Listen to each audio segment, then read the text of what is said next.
మొదలైన తిరుమల శనివారాలు. రేపే ఇందిరా ఏకాదశి. ప్రజలు, భక్తులు ఎంతగానో ఎదురుచూస్తున్న తిరుమల శనివారాలు వచ్చేశాయి.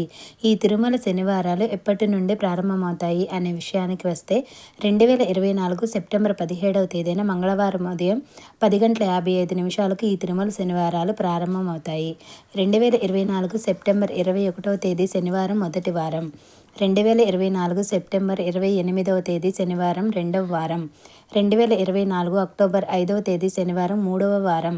2024 అక్టోబర్ 12వ తేదీ శనివారం నాలుగవ వారం.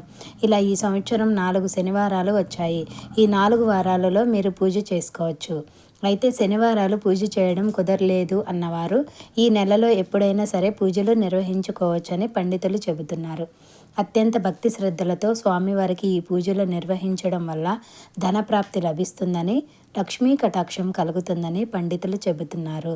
మీరు కూడా కష్టపడుతున్నప్పటికీ ఫలితం లభించక ఆర్థికంగా ఇబ్బందులు ఎదుర్కొంటున్నట్లయితే, ఆర్థిక సమస్యలు తీరిపోయి ఆర్థికంగా బలంగా తయారవ్వాలనుకున్నవారు, అలాగే కుబేరులు అవ్వాలనుకునేవారు కూడా ఈ శనివారాలలో స్వామివారికి పూజ నిర్వహిస్తే ఖచ్చితంగా కుబేరులు అవుతారని పండితులు చెబుతున్నారు. శనివారం శుచి శుభ్రత పాటించి ఇంట్లో స్వామివారికి పూజ చేసి గుడికి వెళ్ళి గుడి చుట్టూ 11 ప్రదక్షిణలు చేసి తర్వాత స్వామివారిని దర్శించుకోవాలి. ఇలా భక్తి శ్రద్ధలతో నియమాలతో ప్రతి శనివారం పూజ చేస్తే స్వామివారి కటాక్షం మనపై కలిగి కుబేరులవ్వడం ఖాయం.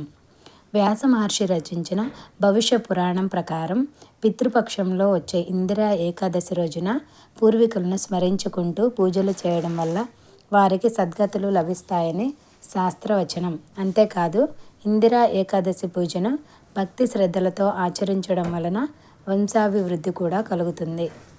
ఇందిరా ఏకాదశి విశిష్టత భాద్రపద బహుళ పాడ్యమి నుంచి అమావాస్య వరకు గల 15 రోజుల కాలాన్ని పితృపక్షాలు అంటారు.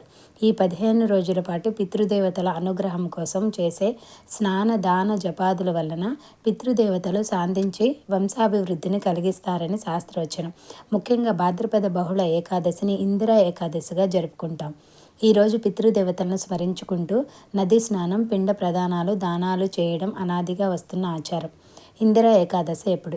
ఈ ఏడాది సెప్టెంబర్ 27 శుక్రవారం మధ్యాహ్నం 1:29 ఏకాదశి మొదలై మరుసటి రోజు సెప్టెంబర్ 28వ తేదీ శనివారం మధ్యాహ్నం 2:49 వరకు ఏకాదశి తిథి ఉంది. పితృకార్యాలు చేయడానికి మధ్యాహ్నం 12 గంటల సమయంలో తిథి ఉండాలి.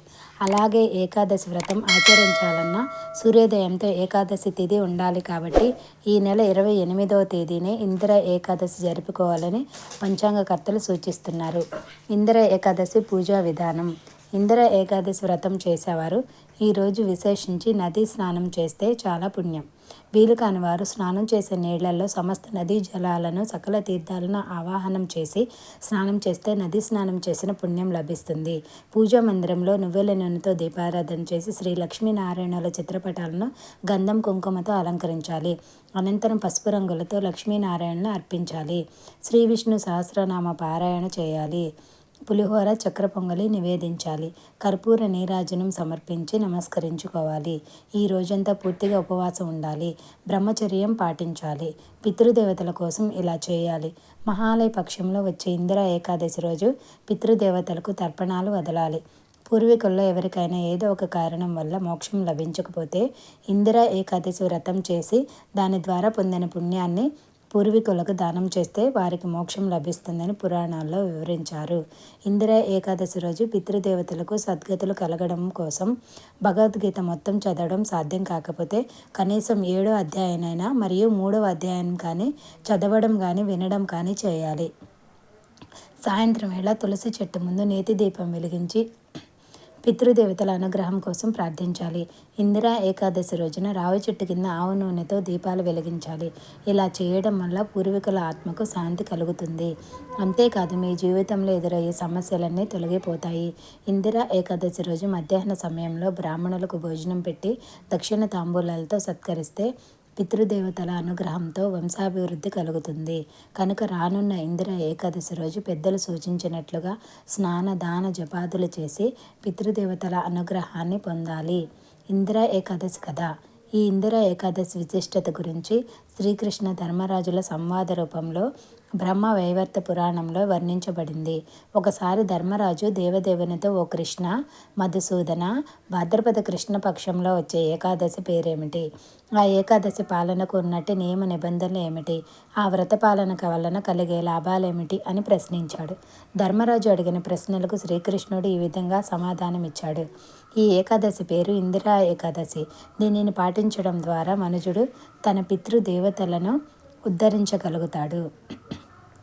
అంతేకాకుండా అతని సమస్త పాపాలు నశిస్తాయి. ఇందిర ఏకాదశి విశిష్టత గురించి, వ్రత విధానం గురించి ఇంద్రుడికి నారదుడు చెప్పాడు. ఏకాదశి ముందు రోజు మనుజుడు తెల్లవారుజామునే స్నానం చేసి పితృదేవతలకు తర్పణాలు ఇవ్వాలి. ఆ రోజు అతడు ఒక్క పూటనే భోజనం చేసి నేలపై పడుకోవాలి. మర్నాడు ఏకాదశి రోజు మళ్ళీ తెల్లవారుజామునే మేల్కొని స్నానం చేసి ఉపవాసం ఉండాలి. ఓ పద్మనేత్రుడా, నేను నిన్ను ఆశ్రయిస్తున్నాను అని పలికి భగవంతుని స్తుతించాలి. తరువాత మధ్యాహ్న వేళ సాలగ్రామశిల ఎదురుగా విధిపూర్వకముగా పితృతర్పణాలు చేయాలి. తదనంతరం బ్రాహ్మణులకు చక్కగా భోజనం పెట్టి దక్షిణలతో సంతృప్తి పరచాలి. పితృతర్పణ కార్యంలో పదార్థాలను గోవుకు పెట్టాలి. ఆ రోజు అతడు చందన, పుష్ప, ధూప, దీప నైవేద్యాలతో హృషికేశుని అర్పించాలి. శ్రీకృష్ణుని నామ, రూప, గుణ, లీలాదుల శ్రవణ కీర్తనలతో స్మరణముతో అతడు ఆ రాత్రి జాగరణ చేయాలి. మర్నాడు అతడు శ్రీహరిని అర్చించి బ్రాహ్మణులకు భోజనం పెట్టాలి. తదనంతరం కుటుంబ సభ్యులు, బంధుమిత్రులతో కలిసి నిశ్శబ్దంగా వ్రత పారాయణం చేస్తూ భోజనం చేయాలి. ఇలా ఈ ఏకాదశి వ్రతాన్ని పాటిస్తే పితృలు నిశ్చయంగా విష్ణులోకానికి వెళతారని చెప్పాడు. తరువాత ఇంద్రసేనుడు నారదముని ఆదేశానుసారమే సంతానము, బంధువులు, మిత్రులతో కూడి నిష్ఠగా ఇందిరా ఏకాదశిని పాటించాడు. ఆ వ్రత మహిమ కారణంగా ఆకాశం నుండి పుష్పవృష్టి కురిసింది. ఇంద్రసేనుని తండ్రి గరుడ వాహనారూఢుడై విష్ణుపదాన్ని చేరుకున్నాడు. తరువాత రాజర్షి అయిన ఇంద్రసేనుడు ఎటువంటి అడ్డంకులు లేకుండా రాజ్యపాలనము చేసి చివరకు రాజ్యాన్ని తన పుత్రునికి అప్పగించి తాను భగవద్ధామానికి వెళ్ళిపోయాడు. ఇందిరా ఏకాదశి మహిమే ఇటువంటిది. ఈ ఇందిరా ఏకాదశి మహిమను చదివేవాడు, వినేవాడు సమస్త పాపముక్తుడై చివరకు విష్ణుపదాన్ని చేరుకుంటాడు. ఇందిరా ఏకాదశి వ్రతము నియమాలు. ఉపవాసము ప్రారంభం ఈరోజు శనివారం మొదలు పెట్టాలి. ద్వాదశ పారాయణం 29/9/2024 ఆదివారం ఉదయం 5:53 నుండి 9:52 మధ్యలో ఉపవాసం విడవలను. ఏకాదశి నాడు విష్ణు సహస్రనామ స్తోత్ర పారాయణం అత్యంత విశేష ఫలితం ప్రసాదిస్తుంది. ఈ వీడియో కనుక మీకు నచ్చినట్లయితే please subscribe my channel, like and share.